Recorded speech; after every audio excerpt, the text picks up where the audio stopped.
We're recording. Okay, awesome. Welcome, Bianca. I'm so excited to be having this conversation with you today. Now, for everyone watching, can you just briefly tell us, what your focus is, what you're trying to create in the world?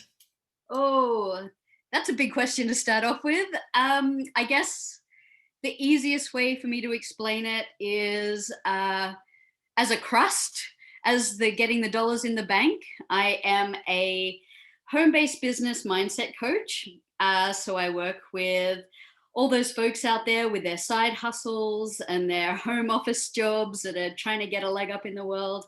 And I help them where at the point where their humanness meets their business. So right in that kind of emotionally uncomfortable part of their business where anxiety hits, procrastination hits, lack of motivation, the imposter, all of those icky feelings. That's where I do my most of my work in the world. And then on the side, I'm also this spiritual being that has big curiosities and working on a book around consciousness. So I do always say as a little blurb for my business, we're spiritual beings having a human experience, and it's the human experience that we're having that's having a business experience. So it's a three-layer thing. Wow, it's like there's just so much in there already. It's a lot. It's a lot in there. Wild, wild. But part of the reason I wanted to talk to you today is because you do help people with their small businesses, whether it's an MLM or a completely unique concept type business. Mhm. And there are lots of people within the single parent community that are having side hustles or who are struggling to work, struggling to maybe find a job. And so especially if you look at places like Ontario where they're in lockdown again, kids are home from school.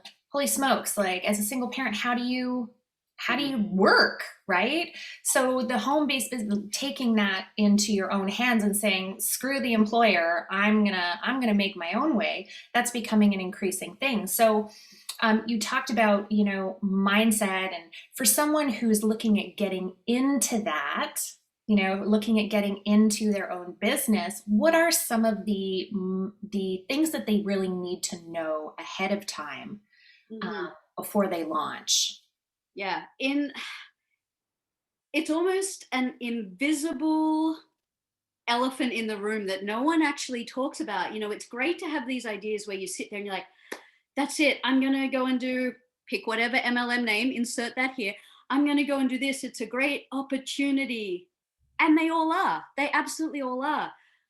But let's talk about you in that opportunity. Or you're sitting there going, I just want an online store and, I just want to take things to the post office every day and ship out my orders and just do a little bit of e-commerce.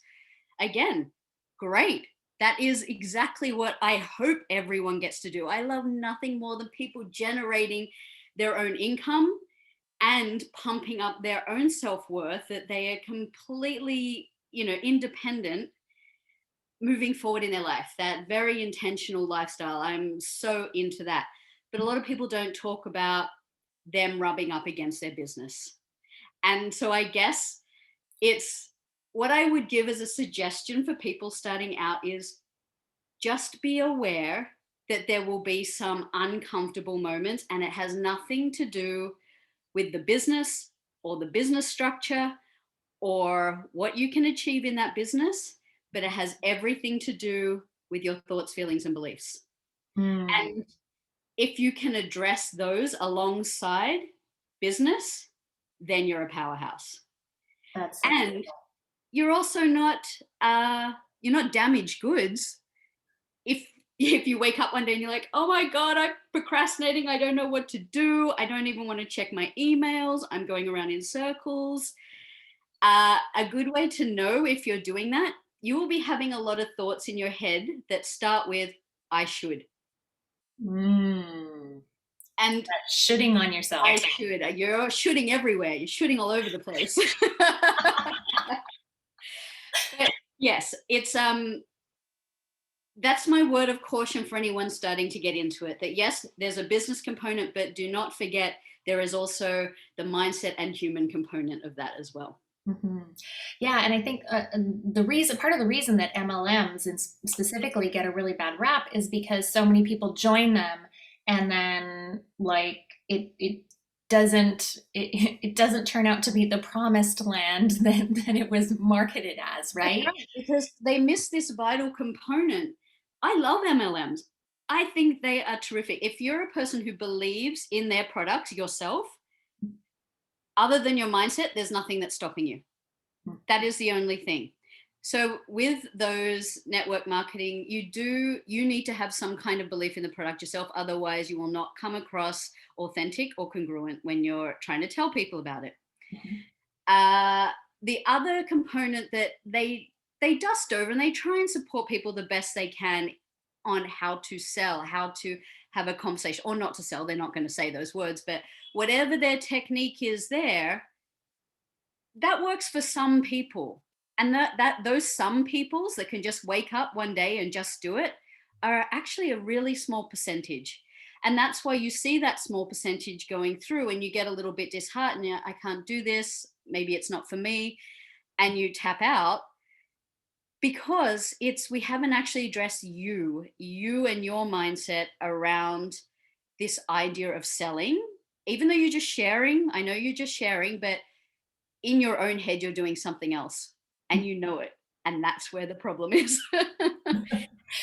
And you know what, that's actually quite easy to fix. You need to connect back to your belief, your authenticity. And actually I've done some work in the past about how not to show up like a creep.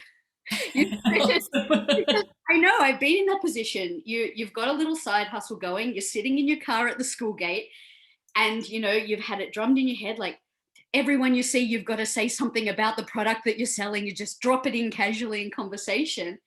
You're sitting in your car having sweats because you're like, oh my god, how am I going to get this into the conversation? So you walk out, and you walk out like you're all like, I'm a normal person, come and talk to me, I have no agenda. So we get rid of that. You got to get rid of that. Right, right. Yeah, and that does involve a little bit of a shift, or actually a big shift, right, in how you're approaching that altogether. And a lot of it is, yes, mindset, but let's also look at calming your nervous system. A lot of people get into such a tiz when they know that they're about to do something that feels yucky, like selling. So besides the mindset of selling, let's talk about what happens in your body when you're about to sell or share something.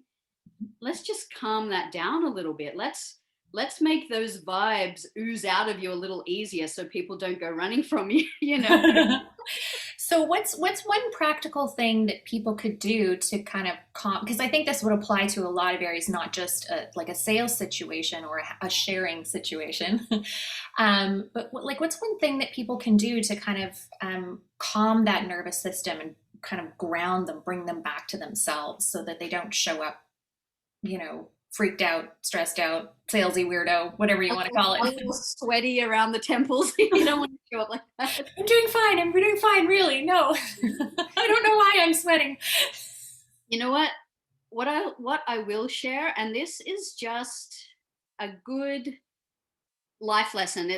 We can apply it to this, but we can apply this to any aspect of our life.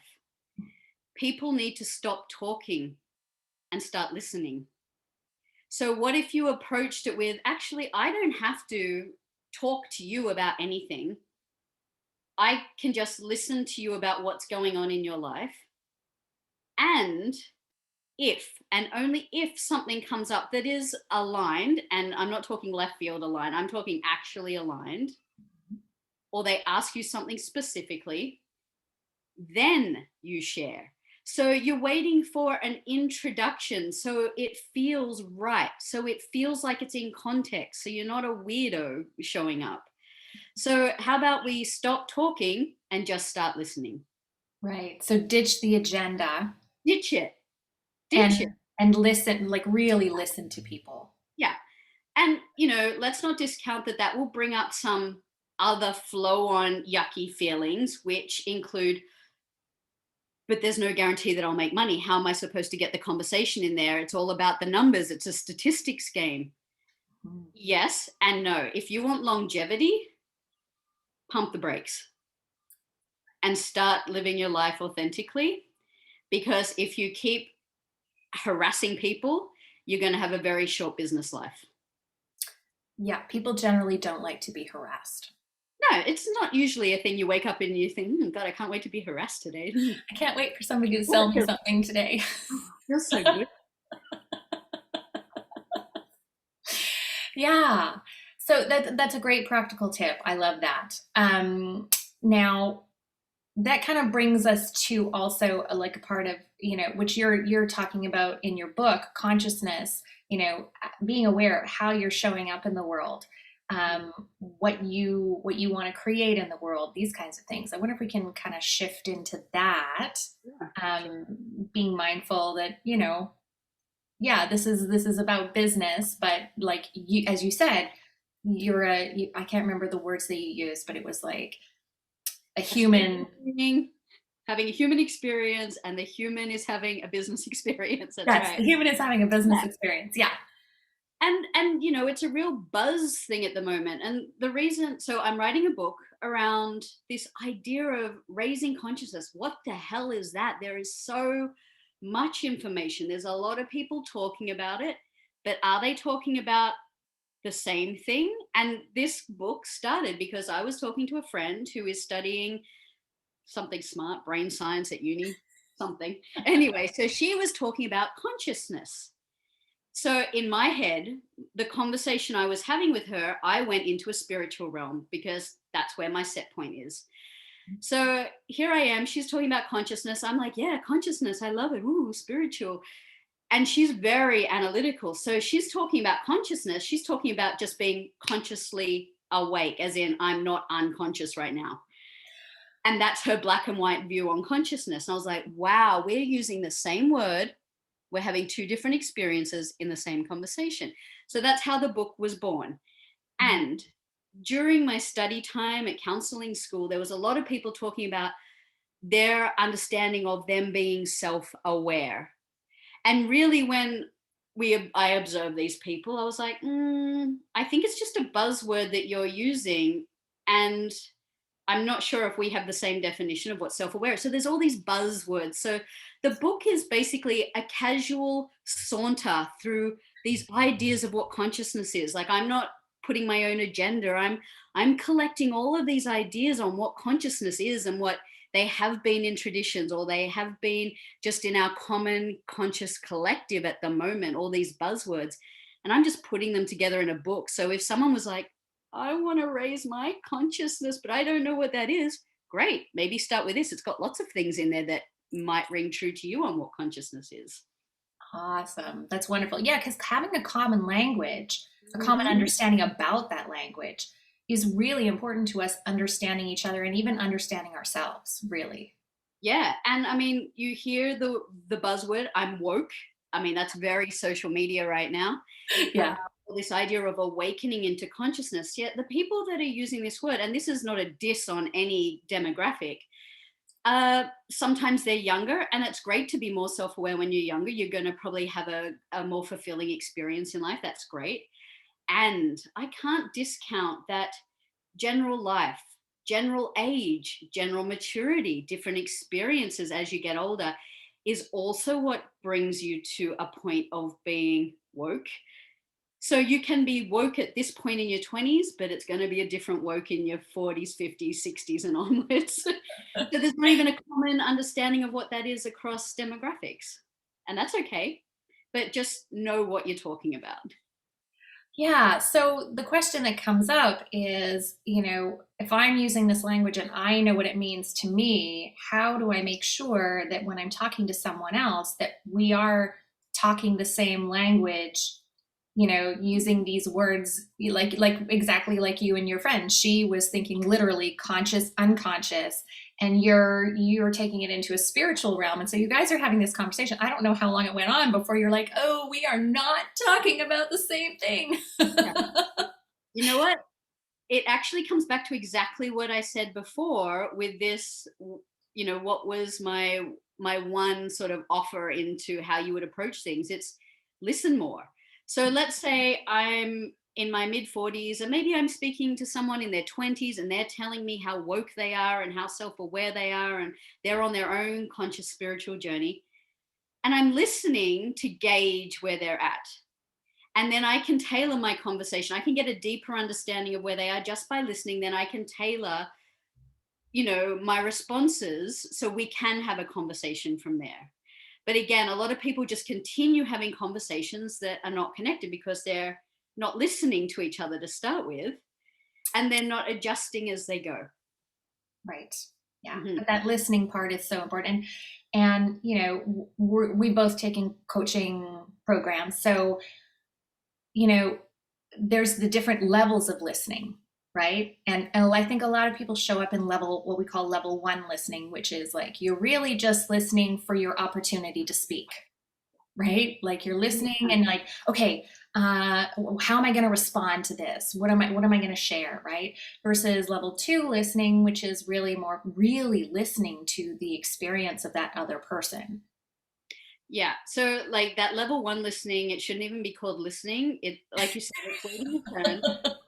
And you're not hearing because you're so busy thinking of what you're going to say next that there is nothing actually registering. That level two is that, yes, I'm hearing you now, and I'm still just hearing you. I haven't actually incorporated the third level of listening, my global listening, which is now I'm reading your entire body, and now putting the mind and body together and watching.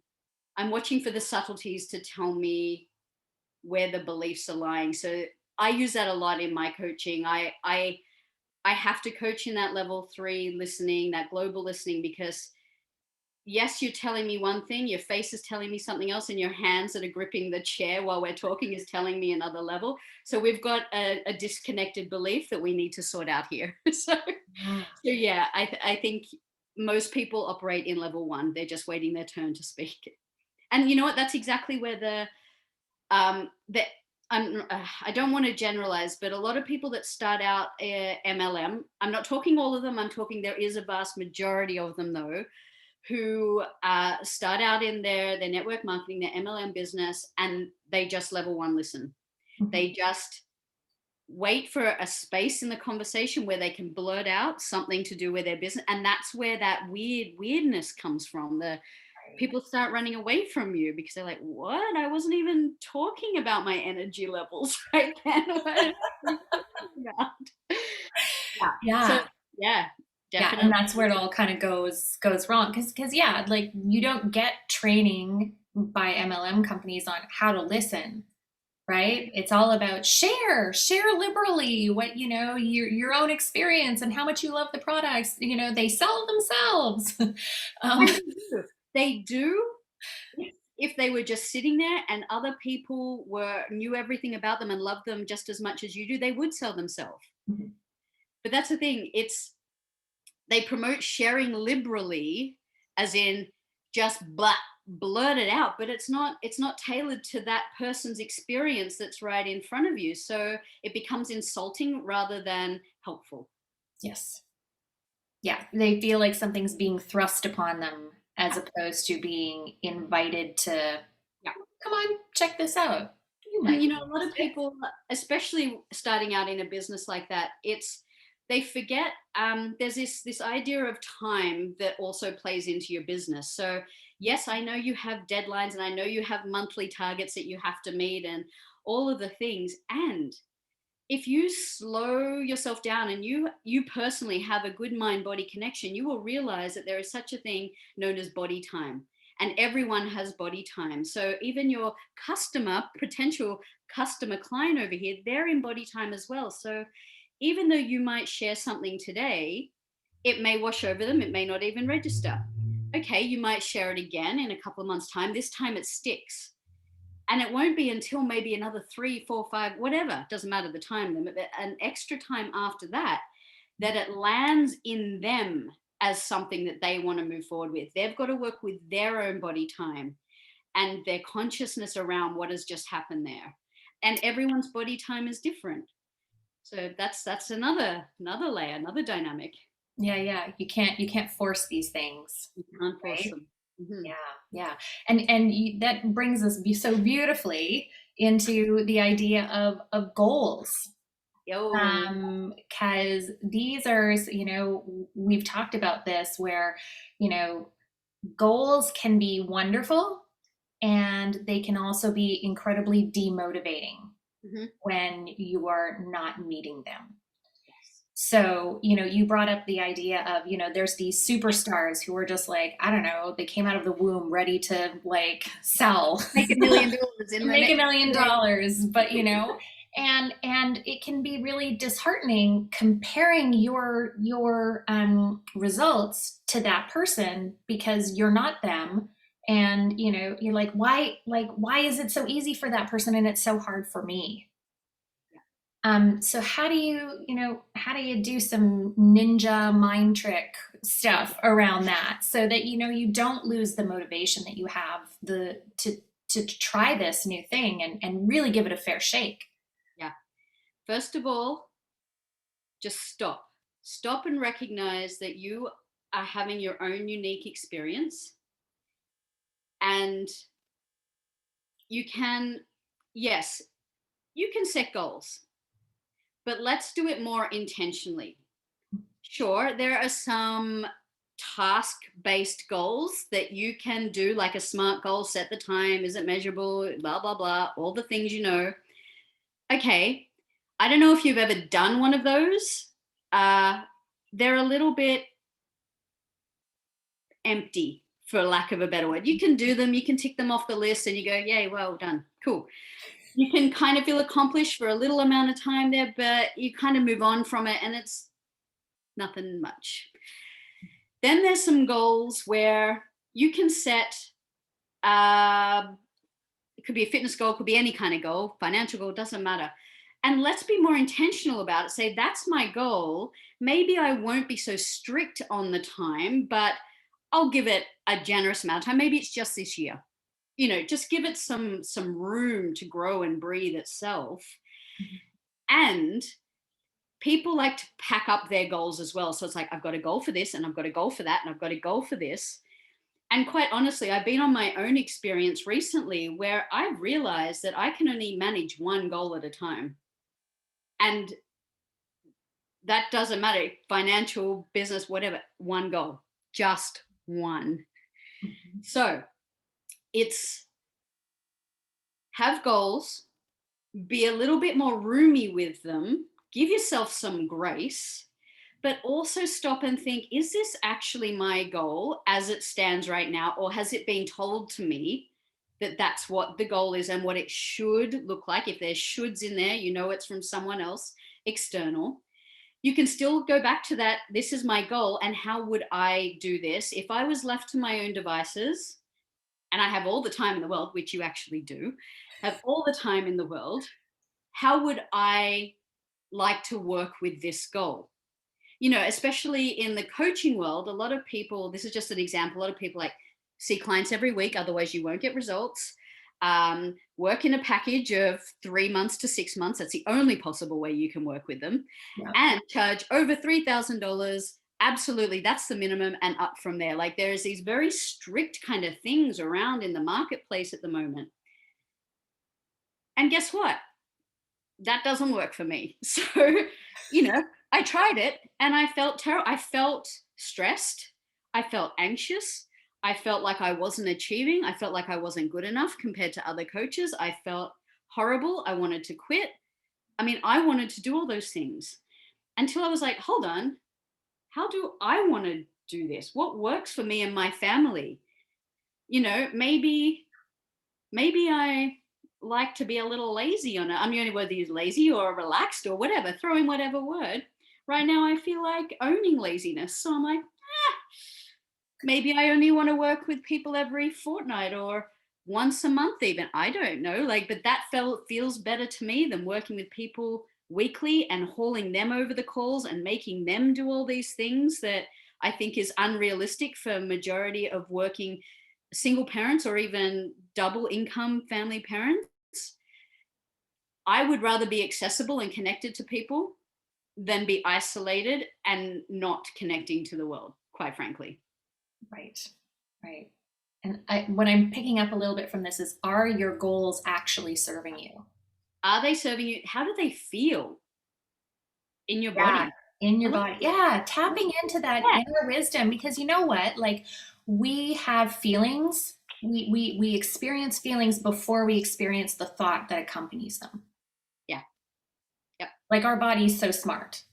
It is. Our body is way smarter We than should our really brain. give it more credit. Yeah, yeah.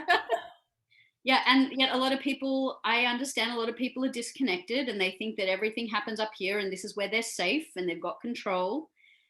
And I would invite them that maybe there's another way and maybe we can connect that back and you'll get deeper knowing quicker and you will be able to action things faster if you actually check in with your body with a goal, especially a goal. Yeah. Yeah. And you'll probably know better what to do, Of course. right? Like, you just, oh, there's that feeling. What does that mean? And then you can investigate Hmm. versus not tapping into that and being like, I don't, like, you're getting overwhelmed and I don't know what to do. And Yeah, that's kind where of that goes nowhere, right? and as soon as we start having the physiological feeling of overwhelm, that's when procrastination sets in and we've got our imposter syndrome setting in right there at that point. I may be familiar with that. I think I know it too, a little bit. We all do it, but once you uncover that, and especially a lot of people have their own rhythm, they will have their own cycle of how they cycle through all those motions. So you're not damaged, you're not broken. Everyone does this cycle. As soon as you know your own rhythm, how you operate in that business emotional cycle, you will giggle to yourself because you'll be like, "Oh, there I go again. Oh, that's just my thing." And it's not a big deal because you know it's not the end of the world. You know your business isn't failing. You just go, there's my human experience rubbing up against my business experience. I love that. I love that phrase so much.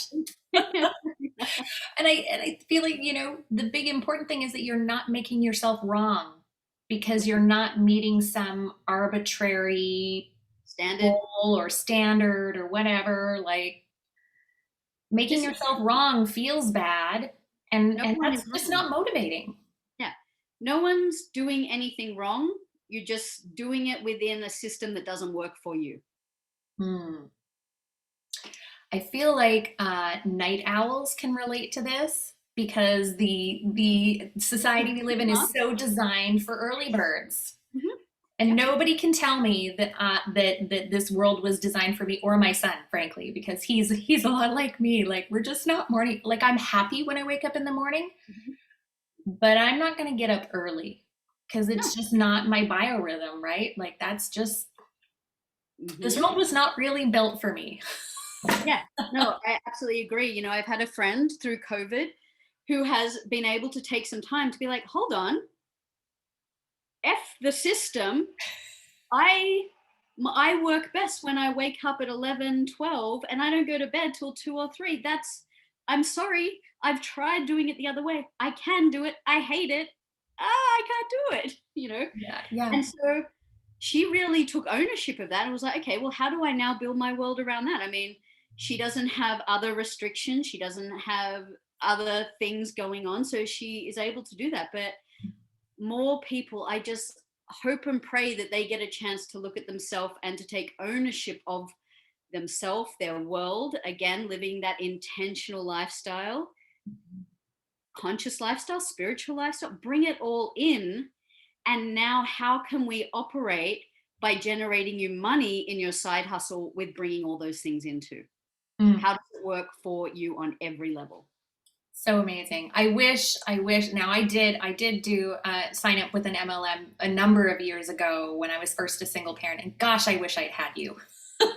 I think it might have been a very different story for me because I was one of those people, I gave it my best shot, but I just couldn't make it work. And I finally I was like, okay, that just doesn't work for me. But I think that it could have if I'd had the right kind of guidance. Yeah. And I mean, I've had my own experience over the years where I I decided same thing. I started off strong out of the gates, felt like a creep and a weirdo, decided that I couldn't do it. And because of that learning and watching everyone else go through it and going to all the events and doing all the things, I've had the experience where I've been able to assess and observe what the hell is going on here. All these people genuinely want to make it. They want to do this. So why aren't they doing it? So I've spent at least 7 or 8 years unpicking all of these things. And then obviously with my interest in the mental health and counseling and coaching, it's like, now can I shine it back on what's going on here in this business selling multi-level marketing world? Mhm. And this is what I've come up with from the observations and doing it. And it got to the point where I was like, hold on, I still love that thing, that product or whatever it is. I just don't want to do that as a business. I want to do my own thing as a business. Like, maybe this is just your first soiree into having a business, and that's cool.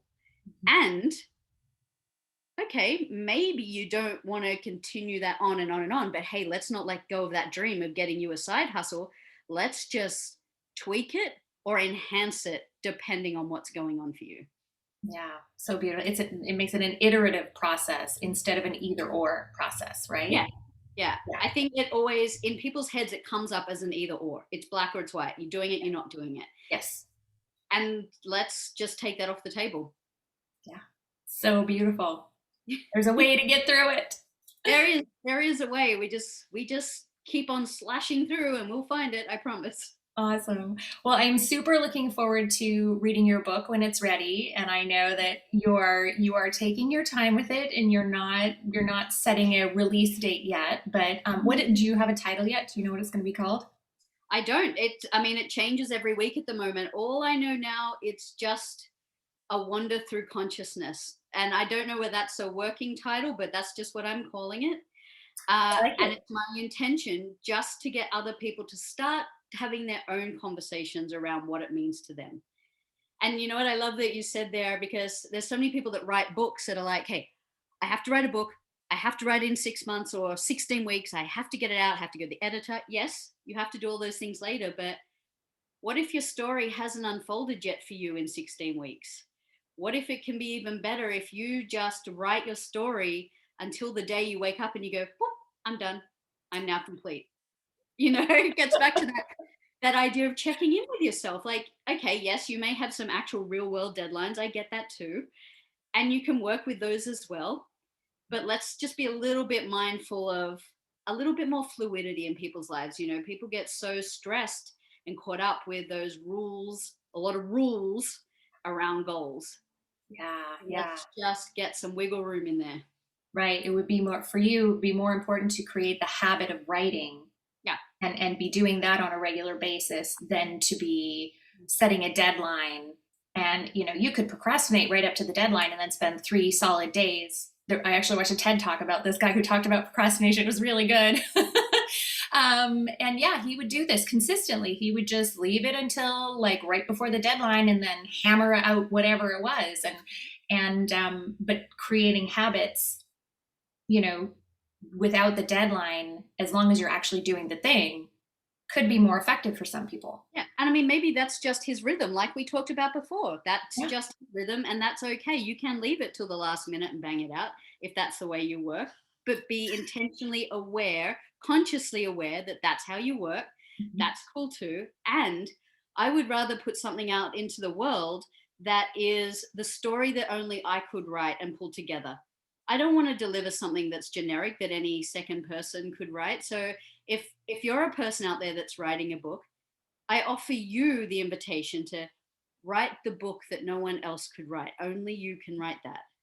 And it Mm, may take a little longer, I love but that. it'll be well worth it in the end. I love that. Okay, we're gonna leave it at that because that's Okay. just so powerful. That's so beautiful. And if people want to get a hold of you, they can get you and I'm going to put the links in the description. So Sure. it's biancabrisbane.com, right? So Yeah. that's my website. And most of the time, a lot of people find me over at Instagram. That's the main place I hang out. Bianca B underscore therapy. You'll find me. I've got a quirky little page over there. It's for the misfits and the misunderstood. So Oh, I'll see all you perfect. those over there. Perfect. That sounds great. Awesome. Well, Cool. thank you so much for sharing your wisdom today, Bianca. I am just like, I love you. You're I, amazing. I'm sure we'll do it again. Yes, we will. All right. Have a great day. Okay, you too.